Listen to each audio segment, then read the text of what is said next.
તો કેમ છો મારા વહાલા મિત્રો? તો આજે આપણે જવાનું છે આપણે આ સ્કોર્પિયો જે ગાડી છે એને આપણે જેટ બ્લેક તાજ કરાવવાના છે. તો આજે અને અને આપણે બીજા રોજમાં આપણે તો રેન્જ રોવર ગાડી લાવી હતી અને તે જ્યારે પડી છે અને બધા ટોમેટોમાં આવી તે ડિફેન્ડર એવી ગાડીઓ આવી હતી. તે ડિફેન્ડરમાં ને સૌથી વધારે ગાડીઓની ટોમેટ હતી ડિફેન્ડર હતી.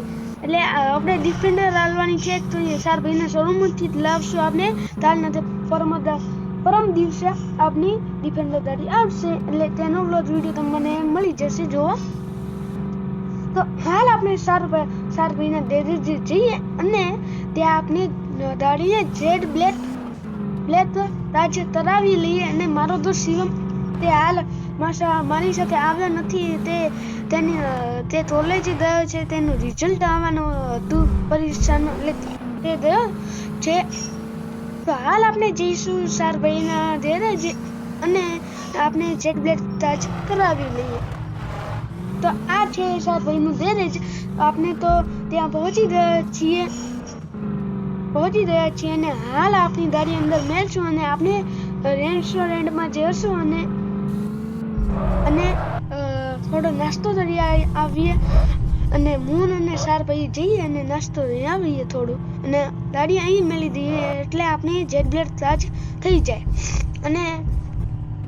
અને મેં સાર ભાઈને એવું કીધું છે તે જેટ બ્લેક એવી તરજો તે અંદરથી તોય બહારનું દેખાય નહીં. એટલે સાર ભાઈએ કીધું રેડી તો તમે કેવી રીતે ગાડીને ચલાવીશું. એટલે મેં કીધું એને આપણે બહાર કેમેરો લગાવીને ચલાવી દઈશું. તો હાલ આપણે આ ગાડીને મેળી દીધી છે ને હાલ આપણે જઈએ છીએ નાસ્તો કરવાની. ગાડી ભાઈ આપણે આવશું અને જોઈશું ગાડી થઈ જેટ બ્લેક થઈ છે. તો ઘણો સમય થઈ ગયો છે અને અડધો કલાક થઈ ગયો છે.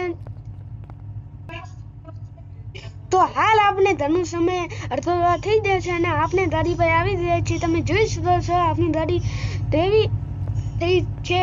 તમે જોઈ શકો છો જેટ બ્લેક એવી તરી છે તે અંદરનું તો દેખાતું જ નથી આપણને. તો હાલ આપણે ગયા છીએ અંદર અને તમે જોઈ શકો છો અંદરનું બહારનું કાંઈ જ દેખાતું નથી. તો હાલ આપણે બહારનું ઇન્ટરવ્યુ લઈને આપણે ગાડીને મળી લઈએ. તો આવતા સમયમાં આપણે રેન્જ રોવરને પણ જેટ બ્લેક તાજ કરાવવાની છે. તો હાલ આપણે થઈ જઈશું અને આ વિડીયો તમને પસંદ આવ્યો હોય તો લાઈક અને સબસ્ક્રાઈબ કરજો અને આપણે મળીશું બીજા વ્લોગમાં. જઈને